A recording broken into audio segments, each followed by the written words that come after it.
It's time for a gear review. Are you ready for it? The 1 year review of my bush knife. So stick with us, come with us. Let's learn about the Pathfinder Knife Shop Mountaineer. So the PKS Mountaineer, as you see here. I've had this knife a little over a year, I think, or right around.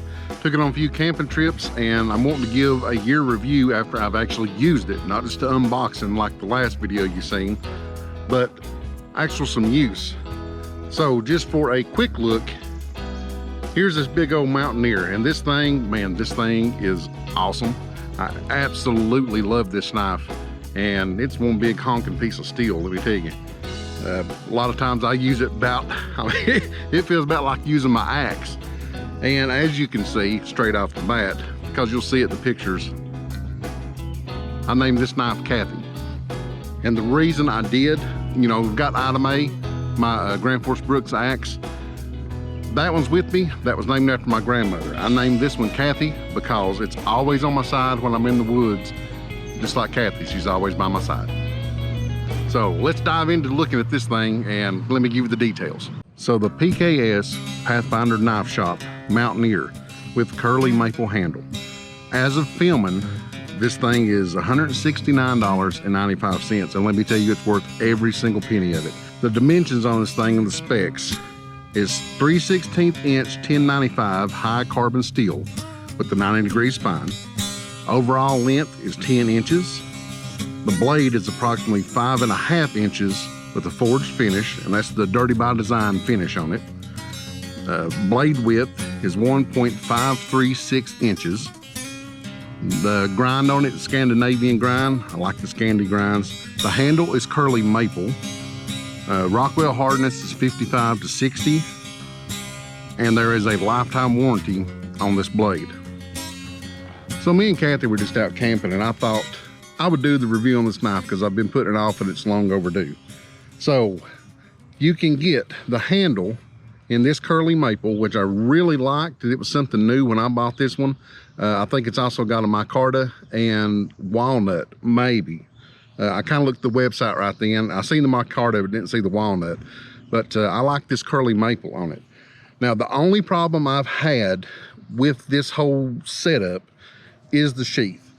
Now, they've only got one sheath available now. They had two when I bought it. I don't remember which company this was from.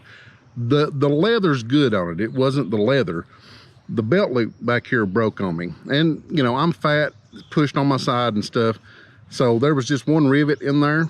And all I done when I got back home off my camping trip, I just stitched it back together and restitched everything, put the welt back in. The leather and stuff's good, but that was the only hang up on that, was just the belt loop. So, but this wasn't manufactured by PKS, this was outsourced. Other than that though, it's been a good sheath once I got that sewed up.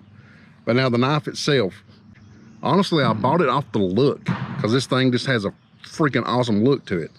And wanted the curly maple, but yeah, I'm a big fan of Dave Canterbury and his outdoor survival skills, and Corporal's Corner, all those guys. And I know they all kind of like their own different knives, and everybody's got their own different styles, but I like the way this one looked, the description and stuff. Took a chance. It's better to get your hands on it and see, but took a chance on this, and I am so glad that I got it. These are manufactured in Indianapolis, Indiana. So they're manufactured right here in the USA by Pathfinder Knife Shop. They forge them out, sharpen them up. When this thing come, I shaved with it. I shaved my arm hair with it. It come that way. It's that sharp. And this Dirty by Design, instead of polishing the blades, and that's what PKS calls it, Dirty by Design. Instead of polishing the blades like they used to, they started just kind of leaving that forged look on it. And actually it looks a whole lot cooler. And I think that's a standard for them now. But I've had no complaints, man. This thing feels real good in my hand. I've got good grip on it at all times, no matter what I'm doing with it. This big old thick spine, it's good grief. Like I said, it feels like throwing my axe around sometimes. I'll go to chop limbs and stuff or building a fire or something like that, and I'll just hack this thing, man, and it takes it off just as quick as my axe does. It's got that weight and stuff behind it, and I like it. It is big, and you know, if you don't like big knives, I don't have a good comparison. Regular water bottle will compare with that, and you see it's, if you can see, it's a little bit longer than the water bottle, and you know, there's your comparison on the size, just to kind of give you an idea. My hand, I work EMS. I can wear large gloves, large latex gloves. I usually go for the extra large, so that's how the size of my hand is. But my hand fits this nice. It fits in my hand nice. It doesn't roll or anything on me, and I've not noticed any hot spots on my hand when I've been using it for an extended amount of time. So that's always a good thing. The sharpening, I've not had to sharpen it much. Honestly, the edge retention is really good on it. And what little bit of sharpening I have done in the field, I've just got a, I don't have a stone. I've got one of the diamond Lansky, like the little round, like ink pen looking sharpeners. And just some touch up is all I've had to do to it, and it stayed really sharp. So I give you a few little demonstrations of doing things in the fire steel and everything like that, but I just wanted to sit and kind of give you the description of what I think of it. And yeah, it's absolutely worth the money. Totally impressed with it. And if you like the look of it, you're considering a knife, and this is, you know, this would be an heirloom knife. You take care of it. It's carbon steel, so you got to take care of it a little more. But other than that, it's perfect. It's perfect. It tickles me to death. I love it. So let's get to showing you some of what this thing actually does. Okay, first thing everybody wants to know is the fire steel. And yeah, don't make fun of me. This is my small one. I left my big one at the house. So what kind of spark does this thing give off fire steel? This big 90-degree spine, and you can feel the 90-degree spine on it. I mean, it's prominent. So here we go. You can tell I ain't used that fire steel yet, huh?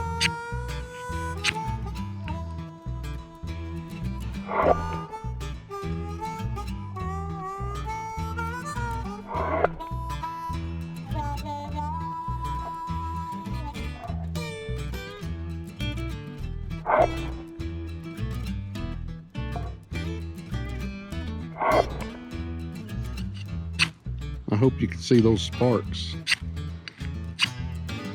It has no problems throwing sparks off of fire steel. And then that dirty by design, you can't even tell hardly where you even strike it. These are just the, the cheaper ones. My big fire steel though, it looks like the 4th of July when you spark off of it. So no problem with the 90-degree spine. Yeah.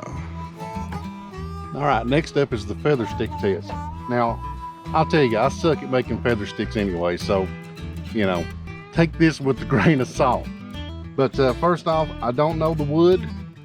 Here, I'll let you guys see it. Maybe you can identify it better. I'm horrible at identifying wood, and I'm still working on it.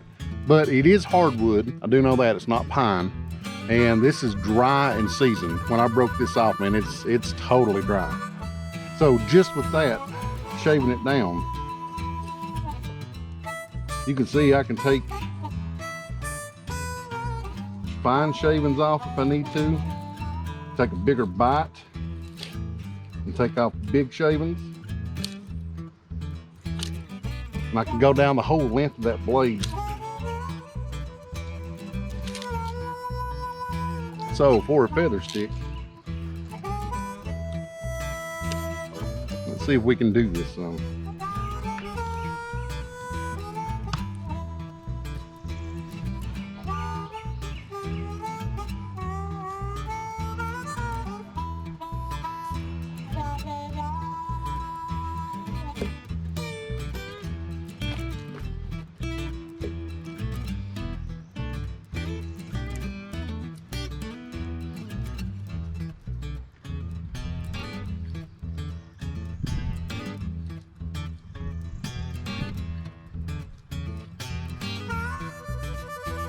Like I said, I suck at making feather sticks, but this thing has made it easy. That's wow, I've actually not even done feather sticks with this thing yet. That's awesome. And like I said, this is not softwood. This ain't pine or something. This is hardwood.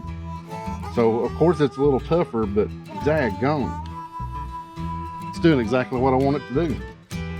So there's a quick feather stick demonstration, but you can see, hopefully you could see it before, but just that little bit. God, I love this knife. You want to beat the hell out of it? Fine, beat the hell out of it. This is cedar. It's seasoned. It's been down for a while.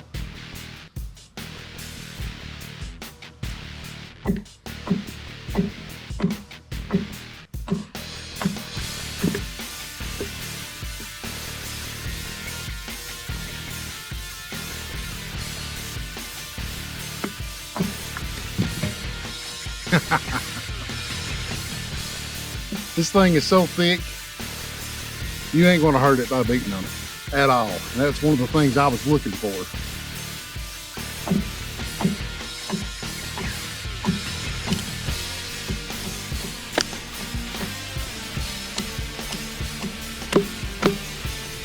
Because you know as well as I do, this shouldn't be splitting this big wood.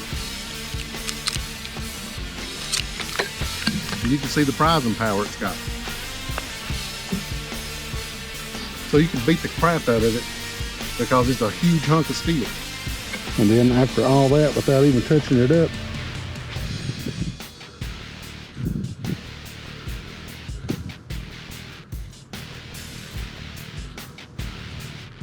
still shaving sharp. So I know that was just a few of the tests that you all might want to see done. I will not take this thing to a failure test though, but I have no doubt it would go far beyond what you would think. So that's been the review of the PKS Mountaineer. I can't say that right. And it's kind of my experience. After a year, I am still tickled to death with it and glad I spent the money on it, because I believe this is going to last me the rest of my life. So I highly recommend it for what it's worth, and you won't regret it. I promise you won't regret getting one of these. This thing just, whoo, it excites me when I get it. So I thank y'all for stopping by. I hope you enjoyed the review after 1 year of use, because you don't get those too often. You get the unboxings and that's about it. But I hope y'all enjoyed the review and that you took something from it that will help you decide if you want to buy this knife or not.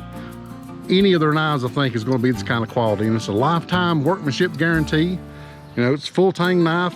Anything happens to the knife, especially the blade, they'll take care of it for you. So it's a great guarantee on it too. Definitely worth the money just for that. So thanks for stopping by. Hope you enjoyed it. Until next time, love one another as the good Lord tells you. We'll see you guys on the next video.